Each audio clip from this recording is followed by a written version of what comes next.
अस्सलामुअलैकुम वरहमतुल्लाहि वबरकातुहू। अजीज़ तलबा, हम लोग पढ़ रहे हैं साइंस सेकंड का chapter number 3 life process in living organisms part 2। उसका छठा और आखिरी एक छोटा सा मुख्तसर सा वीडियो लेकर मैं आपके सामने हाजिर हूँ। आज के इस चैप्टर में हम लोग एक छोटी सी बिट कंप्लीट करने वाले हैं, जिसमें रिप्रोडक्शन एंड मॉडर्न टेक्नोलॉजी की हेडिंग आपको लगी हुई नज़र आ रही है। इसमें आप क्या करने वाले हैं और ये प्रॉब्लम क्या है, इसकी हम बात करते हैं। सबसे पहला बुक का जो जुमला लिखा हुआ है, many couples can not have child due to various reasons. बहुत सारे जो शादीशुदा जोड़े होते हैं उनको कुछ वजूहात की बिना पर औलाद नहीं हो सकती। तो उसके पॉसिबल रीजंस हैं जो विमेन में अलग हैं और मेन में अलग हैं। विमेन में पॉसिबल रीजंस क्या होंगे, मैंने उनकी लिस्ट यहाँ पर रखी है आपके सामने, जिसमें सबसे पहला आता है इरेगुलरिटी इन मेंस्ट्रुअल साइकिल्स इन विमेन। कि मेंस्ट्रुअल साइकिल्स जो होते हैं वो अगर इरेगुलर हो तो कंसेप्शन मतलब अगली नस्ल पैदा करने में इन्हें थोड़ी सी प्रॉब्लम आती है। उसके बाद दूसरा डिफ़िकल्टीज इन oocyte प्रोडक्शन। ये भी वुमेन में होने वाली प्रॉब्लम है कि जो oocyte है वो प्रोडक्शन उसका वो मुतासिर होता है, उसमें डिफ़िकल्टीज होती हैं, जिसकी वजह से वक्त पर फर्टिलाइजेशन नहीं हो पाता और उसकी वजह से भी कंसेप्शन नहीं होता, यानी नई नस्ल पैदा नहीं होती। फिर तीसरा और एक अहम पॉइंट दिया हुआ ऑब्स्टेकल इन ओविडक्ट। ओविडक्ट जो होते हैं उसमें ऑब्स्टेकल मतलब रुकावट या जिसे हम अड़थड़े भी कहते हैं। ऑब्स्टेकल में जनरली ओविडक्ट के अंदर फाइब्रॉइड्स का हो जाना, छाले जैसे पड़ जाना या दूसरे कोई इन्फेक्शन की वजह से ट्यूमर जैसी चीज़ें पैदा हो जाना, अगर इस तरह की चीज़ें अगर होती हैं, गांठें आ जाती हैं उसके अंदर, तो फिर फर्टिलाइजेशन का प्रोसेस मुतासिर होता है। ये विमेन में होने वाला प्रॉब्लम है। उसके बाद चौथा है डिफ़िकल्टीज इन इम्प्लांटेशन इन यूटेरस। लास्ट वीडियो में हमने पढ़ा हुआ है मेंस्ट्रुअल साइकिल्स के कि इम्प्लांटेशन मतलब जब यूटेरस में जाइगोट यानी फ्यूजन के बाद एम्ब्रियोलॉजिकल स्टेज के शुरू में हम जब आते हैं तो वो जाइगोट किसी एक जगह पर आकर दीवार से चिपक जाता है, जिसे हम इम्प्लांटेशन कहते हैं। तो उसमें भी प्रॉब्लम हो सकती है, ये हमने पढ़ा हुआ है। ये हार्मोन्स के सीक्रेशन की वजह से होता है और ये अगर मुतासिर होता है तो उससे भी नई नस्ल पैदा होने में रुकावटें आ सकती हैं। और फिर अल्लाह जाने और कोई मसला भी हो सकता है कि couples could not have children. Main में जो प्रॉब्लम होती हैं उनमें सबसे पहली प्रॉब्लम है एब्सेंस ऑफ स्पर्म इन सीमेन। के मेन में जो मर्द हजरात होते हैं इनके सीमेन में स्पर्म की तादाद ना हो या कम हो तो उसको हम बोलेंगे absence of sperm count in semen. उसके बाद दूसरा स्लो मूवमेंट ऑफ स्पर्म जब पैदा होकर फर्टिलाइजेशन के लिए ओवरी तक यूटेरस तक आता है तो उसके अगर मूवमेंट स्लो हो तो उस दौरान वो मर जाएगा और मरा हुआ स्पर्म फर्टिलाइजेशन नहीं करता। उसके बाद तीसरा वर्ड लिखा हुआ है वहां पर एनोमलीज इन स्पर्म पैदा होता है, मूवमेंट बराबर होता है, लेकिन अगर स्पर्म की क्वालिटी में उसके जो खसूसियात होनी चाहिए, हेल्दी होनी चाहिए, जिस तरह से वो अगर ना हो तो एनोमलीज इन स्पर्म वाला पॉइंट कहलाएगा। और हो सकता है कि कुछ और रीजन भी हो जिसकी वजह से many couples can not have children. अब आगे देखते हैं इसका सोल्यूशन साइंस क्या देता है।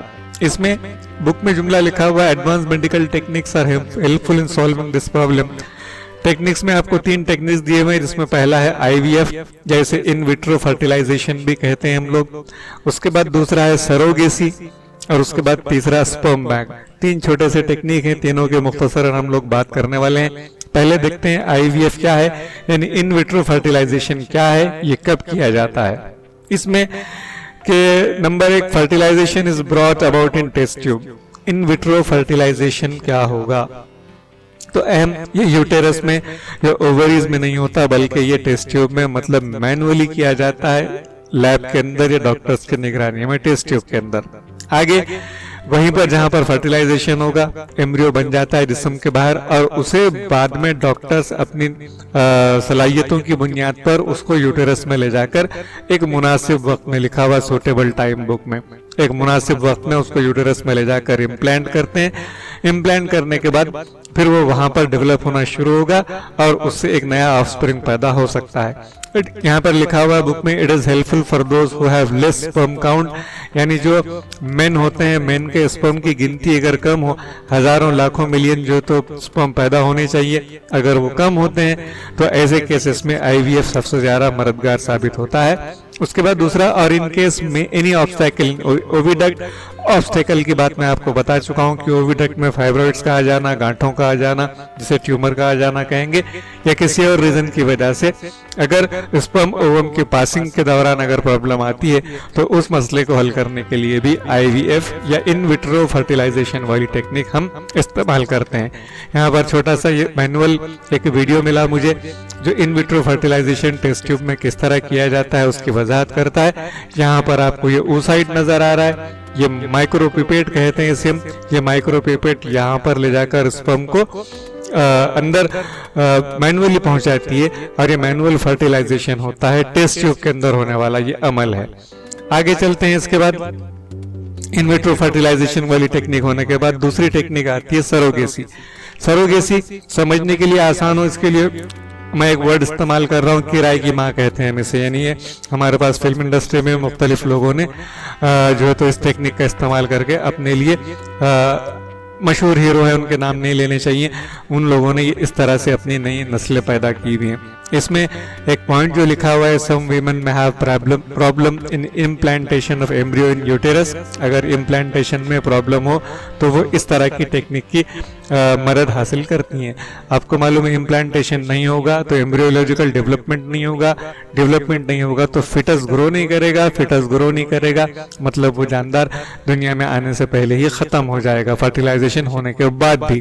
तो फिर इसमें हम क्या करेंगे आगे, इसमें oocyte is collected from the women having problem in implantation in uterus। अब ध्यान में रखिए हम ऐसे केस की बात कर रहे हैं जहां पर मदर में इम्प्लांटेशन नहीं होता, तो फिर उसका इम्प्लांटेशन फर्टिलाइजेशन जो काम है वो काम उसके जिस्म के अंदर नहीं, उसके जिस्म के बाहर किया जाएगा। उसका oocyte जो तो कलेक्ट कर लेते हैं, कलेक्ट करने के बाद उसको टेस्ट ट्यूब में फर्टिलाइज करते हैं स्पर्म के साथ। स्पर्म डेफिनेटली उसके लाइफ पार्टनर का ही होगा और उसके बाद इस तरह का जो एम्ब्रियो बनता है इसको मैनुअली डायरेक्ट यूटेरस में ले जाकर इम्प्लांट किया जाता है।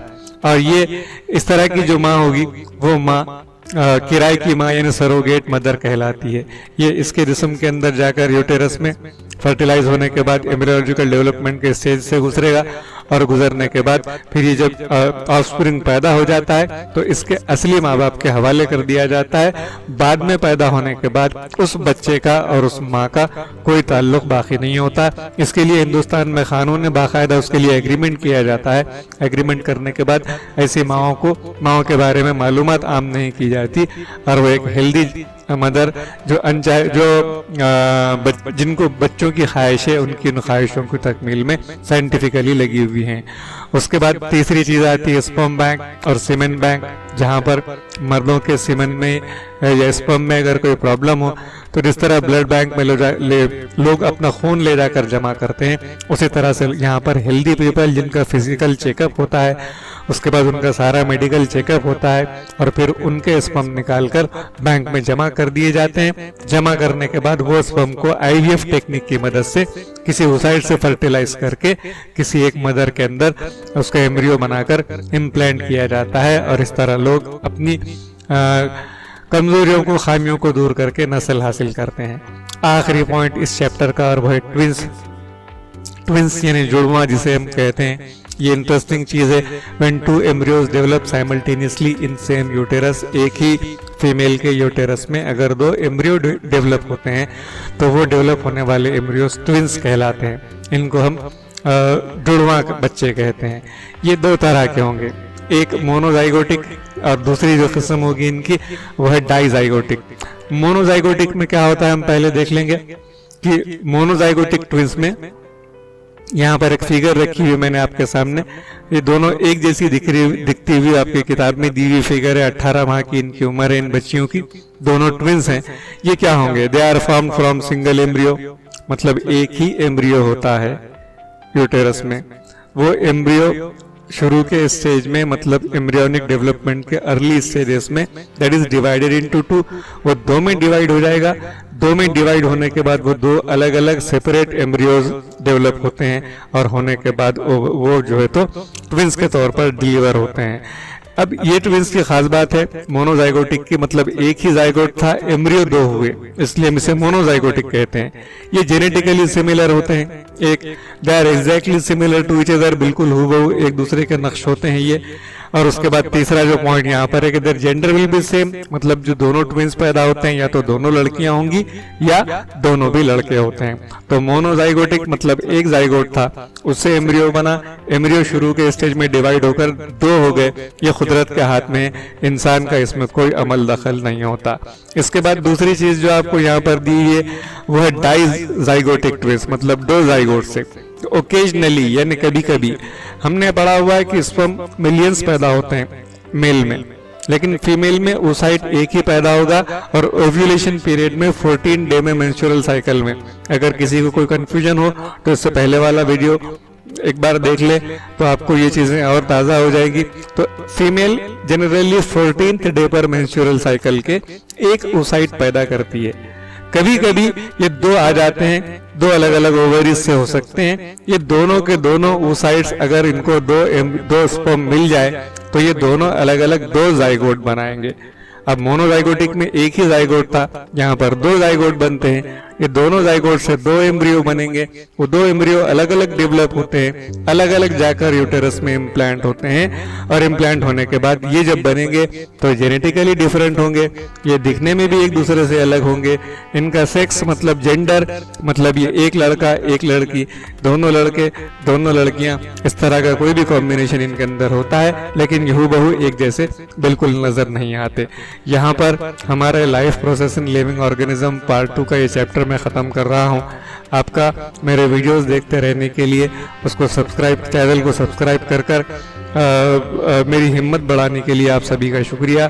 उम्मीद है कि आप अपने नोट्स बना रहे होंगे, अपने एग्ज़ाम की टेस्टों की तैयारी में लगे होंगे। इंशाल्लाह मैं साइंस 1 के अगले वीडियो के साथ बहुत जल्द आपके सामने हाजिर होऊंगा। तब तक अपना ख्याल रखें। अल्लाह हाफिज़।